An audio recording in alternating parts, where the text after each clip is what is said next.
Hi friends, welcome to Sravani's kitchen. నేను మీ Shravani. Today మన special recipe వచ్చేసి మటన్ కర్రీ. మటన్ కర్రీ ఎప్పుడు చేసినా టేస్టీగా కుదరాలంటే మాత్రం ఓసారి ఇలా ట్రై చేయండి. ఈ మటన్ కర్రీ అన్నం, చపాతీ, అలాగే బగారా రైస్, జీరా రైస్లోకైనా చాలా అంటే చాలా బాగుంటుంది. సింపుల్ వేలో ఎలా చేయాలో చూపిస్తాను. ఎవరైనా చాలా ఈజీగా చేసేయచ్చు. మరి రుచికరమైన ఈ మటన్ కర్రీ చేసి ఆ తయారీ విధానం ఏంటో ఇప్పుడు చూసేద్దాం. ముందుగా మటన్ని కట్ చేసి శుభ్రంగా కడిగి తీసుకోండి. ఇక్కడ నేను అర కేజీ వరకు అంటే 500 గ్రాముల వరకు మటన్ తీసుకున్నాను. ఇలా కడిగి తీసుకున్న మటన్లోకి ఒక 2 టేబుల్ స్పూన్ల వరకు కారం.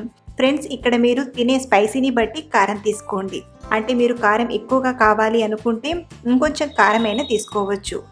అలాగే టేస్ట్కి సరిపడా ఉప్పుని, 1 టీ స్పూన్ ధనియాల పొడి, 1/2 టీ స్పూన్ పసుపు, అలాగే 4 టేబుల్ స్పూన్ల వరకు పెరుగు వేసి ఒకసారి మిక్స్ చేసుకుందాం.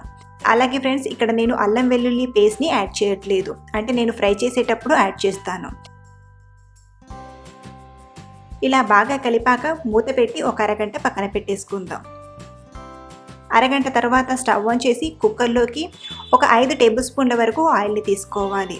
ఇక్కడ నేను మటన్ కర్రీ ఈజీగా క్విక్గా అవడానికి కుక్కర్లో ప్రిపేర్ చేస్తున్నాను. మీరు కావాలంటే బౌల్లో అయినా చేయొచ్చు. ఆయిల్ వేడయ్యాక సన్నగా తరిగిన 1 కప్పు వరకు ఉల్లిపాయల్ని వేసి మీడియం ఫ్లేమ్లో బాగా ఫ్రై చేయండి. ఇవి లైట్ గోల్డెన్ కలర్లోకి వచ్చేంత వరకు మీడియం ఫ్లేమ్లో బాగా ఫ్రై చేయాలి.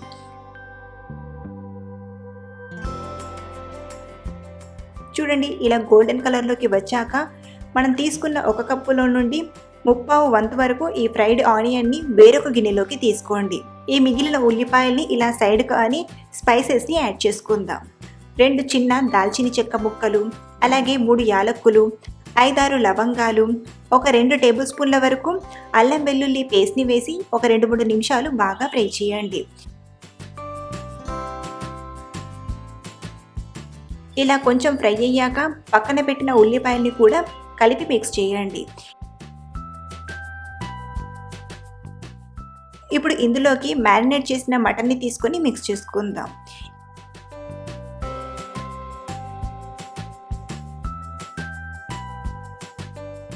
ఇప్పుడు ఇందులోకి కట్ చేసిన 3 పచ్చిమిరపకాయలని కూడా వేసి మిక్స్ చేయండి.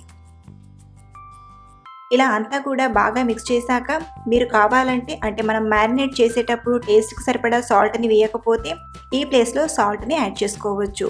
ఇప్పుడు కుక్కర్ మూతకున్న రబ్బర్ని అలాగే విజిల్ని తీసేసి మూత పెట్టి మీడియం ఫ్లేమ్లో ఒక 5 నిమిషాలు ఉడికించుకుందాం. మరో పక్కన మిక్సర్ జార్లోకి మనం ఫ్రై చేసి తీసుకున్న ఉల్లిపాయల్ని యాడ్ చేసుకుందాం. ఇందులోనే ఒక 6 జీడిపప్పు పలుకుల్ని కూడా తీసుకోండి. ఇలా జీడిపప్పు వేయడం వలన మటన్ గ్రేవీ అనేది చాలా టేస్టీగా చాలా బాగుంటుంది. ఒకవేళ మీ దగ్గర కాజు లేకపోతే గసగసాలనైనా ఒక అరగంట నానబెట్టి తీసుకోవచ్చు. ఇందులోనే కట్ చేసిన ఒక టమాటా వేసి మెత్తగా గ్రైండ్ చేసుకుందాం. ఇలా మెత్తగా గ్రైండ్ చేశాక ఈ పేస్ట్ని పక్కన పెట్టి 5 నిమిషాల తర్వాత కుక్కర్ మూత తీసి చూద్దాం. చూడండి, మటన్ నుండి వాటర్ కూడా రిలీజ్ అవుతుంది. ఇప్పుడు ఇందులోకి మనం గ్రైండ్ చేసిన ఉల్లిపాయ టమాటా పేస్ట్ని వేసి మిక్స్ చేసుకుందాం.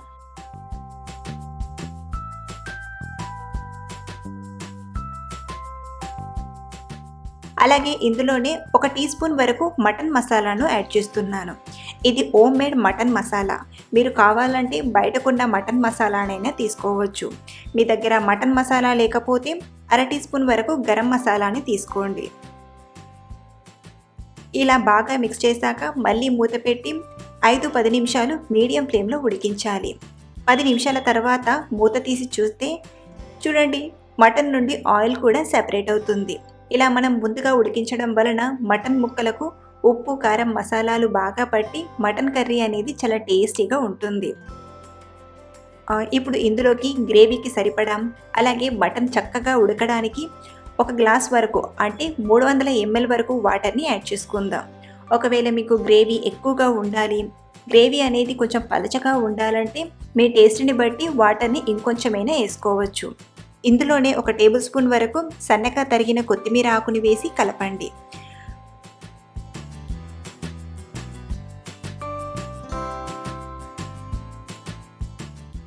అలాగే ఈ సూప్ని కొంచెం టేస్ట్ చేసి మీకు కారం తగ్గినట్టు అనిపిస్తే కారమైనా యాడ్ చేసుకోవచ్చు. ఇప్పుడు కుక్కర్ మూతకున్న రబ్బర్ని విజిల్ని పెట్టి కుక్కర్ మూతకు పెట్టేసుకుందాం. 3-4 విజిల్స్ వచ్చేంత వరకు ఉడికించండి. అలాగే ఫ్రెండ్స్, మనం తీసుకున్న మటన్ని బట్టి ఉడకడానికి టైం పడుతుంది.